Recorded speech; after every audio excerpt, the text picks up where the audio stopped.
আজকে একটা নতুন জায়গায় আপনাদের নিয়ে যাব, সেটা হচ্ছে দক্ষিণেশ্বর মন্দিরের পাশেই ফেরিঘাটের দিকে যেতে পাথরিঘাটার জমিদার যদুনাথ মল্লিকের বাগান বাড়ি। সেখানে রামকৃষ্ণদেবের একটি মন্দির আছে, সেটা আপনার সামনে তুলে ধরবো। আমরা এখন ফেরিঘাটের দিকে যাচ্ছি। এখান থেকে 2-3 মিনিট হাঁটলেই এই যদুনাথ মল্লিকের বাগান বাড়ি, যেটা রামকৃষ্ণ মণ্ডল দ্বারা পরিচালিত। আমরা প্রবেশ করেছি যদুনাথ মল্লিকের বাগান বাড়িতে। পেছনে হচ্ছে মঞ্চ, এখানে অনুষ্ঠান হয় এবং পরিবেশটা খুব শান্ত নীরব। আমরা ঠিক গিয়েছিলাম বিকেলের দিকে, সকালে নাকি এখানে ভোগ দেওয়া হয়। এই যে মূল মন্দির দেখতে পাচ্ছেন, মূল মন্দির পাশে হচ্ছে তুলসী মঞ্চ, পুরো মন্দিরটা এবং বাগানটা দেখতে পাচ্ছেন আমরা।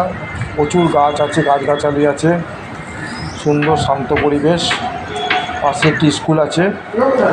আমরা এখন মূল মন্দিরে প্রবেশ করছি। মন্দিরের শান্তি নীরবতা পালিত হচ্ছে। এখানকার দেখি ভক্তর সংখ্যাও দেখি কম, যেমন দক্ষিণেশ্বর মন্দিরে এত ভিড়, কিন্তু এখানে সেরকম ভিড় নেই। বিকেলবেলা খোলে এটা। এখানে রামকৃষ্ণদেবের কল্পতরু মূর্তি রয়েছে হাসি মুখে, অপূর্ব লাগছে দেখতে, সুন্দর এই মূর্তি। দাঁড়িয়ে দাঁড়িয়ে দীর্ঘক্ষণ দর্শন করা যায়, মনে একটা শান্তি ভাব আসে। আপনারা এসে ঘুরে যেতে পারেন, ভালো লাগবে। অনেকে এখানে এসে ধ্যান করেন, ধ্যান করে শান্তি পান, মনের শান্তি পান এবং প্রচুর মানুষ আসেন এখানে। তবে লোক সংখ্যা দেখছি এখানে কম। আমরা মন্দিরে মূর্তির রামকৃষ্ণদেবের মূর্তির পাশেই হচ্ছে রামকৃষ্ণদেবের বিছানা। এখানে সারদা মায়ের ছবি আছে ভেতরে, আপনার সাথে দেখাবো আস্তে আস্তে। এই মন্দিরের ইতিহাস বহু প্রাচীন। এই মন্দিরের এই দেখতে পাচ্ছেন বিছানা এবং কল্পতরু রূপ। এখানে ঘোষ মণ্ডল দ্বারা পরিচালিত একটি বোর্ড আছে, তার নিয়মকানুন লেখা আছে। পাশে হচ্ছে একটি স্কুল আছে, সেখানে আমরা যাচ্ছি এখন। এটা স্কুল আছে? এটা এই স্কুলের ভেতরে মেরির ছবি আছে। এই মেরির ছবি দেখে রামকৃষ্ণদেব ধ্যানস্থ মগ্ন হয়েছিলেন। তাকে নাকি 3 দিন খুঁজে পাওয়া যাচ্ছিল না। এই ঘরে এসে স্বামী বিবেকানন্দ উদ্ধার করেন। এই ঘরে রবীন্দ্রনাথ, ইন্দিরা গান্ধী এবং সর্বপল্লী রাধাকৃষ্ণন এসেছিলেন, তার ছবি আছে। খুব সুন্দর এখানকার।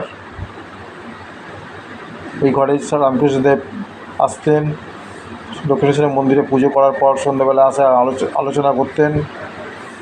সেই মেরির ছবি শিশুকোলের, এই ছবি দেখেই রামকৃষ্ণ ধ্যানস্থ হয়েছিলেন, তারও একটি ছবি আছে।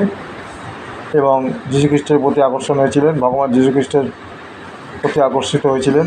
পাশে একটি বড় পুকুর আছে, জলে ভর্তি পুকুরটি। অপূর্ব এখানকার পরিবেশ। কিছুক্ষণের জন্য যে আর দক্ষিণেশ্বর মন্দিরে আসেন, তারা এখানে এসে ঘুরে যেতে পারেন। দেখতে পাচ্ছেন এখানে স্কুলের বাচ্চাদের খেলার জায়গা আছে। এই যে মূল মন্দির, মূল মন্দিরে আপনার দেখালাম তুলে আপনাদের ছোট্ট ভিডিও। ভালো লাগলে লাইক, শেয়ার, সাবস্ক্রাইব করবেন এবং নতুন নতুন ভিডিও পেতে গেলে আমার চ্যানেলটাকে সাবস্ক্রাইব করবেন। অনেক ভিডিও ইউটিউবে আপনি পাবেন এসব এই মন্দিরের ভিডিও। তবু আমি কিছুটা তুলে ধরলাম, যতটা আমি পেরেছি। এবার আমরা ফিরে যাব। সকালে এখানে ভোগ দেওয়া, নাকি ভোগ দেওয়া কুপন দেওয়া 100 টাকা করে নাকি দেখেছি আমি। এইখানে থেকে পেরিয়ে যাচ্ছে, এই যে এটা হচ্ছে সেই রাস্তা যেখান দিয়ে আমরা ফেরিঘাট, দক্ষিণেশ্বর ফেরিঘাটে যাওয়া যায়। এখানে প্রচুর দোকান আছে, যে দোকানগুলো থেকে কিনে পুজো দিতে পারেন দক্ষিণেশ্বর মন্দির, বা এখানে পুজো দেওয়া যায়।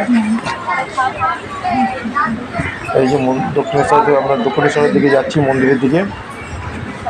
আমরা দেখাচ্ছি রাস্তাটা কীভাবে আসবেন। স্কাইওয়াক থেকে নেমে বাঁ দিকে ঘুরে গেলেই এখানে অটো স্ট্যান্ড আছে, সিধে চলে আসলেই এই যদুনাথ মল্লিকের বাগান বাড়ি।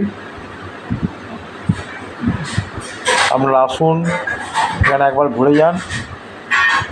আমি জানি না এখানে এত দক্ষিণেশ্বরের মধ্যে এত দর্শক আছেন, পুণ্যার্থী আসেন, কিন্তু এখানে আসেন কিনা জানা নেই আমার। তবু দেখলাম দক্ষিণেশ্বরের মধ্যে এত ভিড়, কিন্তু এখানে কোনো ভিড় সেরকম চোখে পড়লো না। যারা আসেন এসে ধ্যান ট্যান করছেন, আমারও খুব ভালো লেগেছে এখানে। এই সামনেই দেখবেন, আমি দেখাচ্ছি আপনাদের যে স্কাই ওয়াক, এবং বাঁদিকে দেখাচ্ছি আপনাদের দক্ষিণেশ্বর মন্দির। এই যে এখানে অটো স্ট্যান্ড আছে, আপনারা আসতে পারেন, ঘুরে যেতে পারেন কিছুক্ষণের জন্য। সকালবেলা আসলে ভোগ দেওয়া হয়। এখন এখানে অনেক গঙ্গা স্নান করে ফিরে যাচ্ছেন।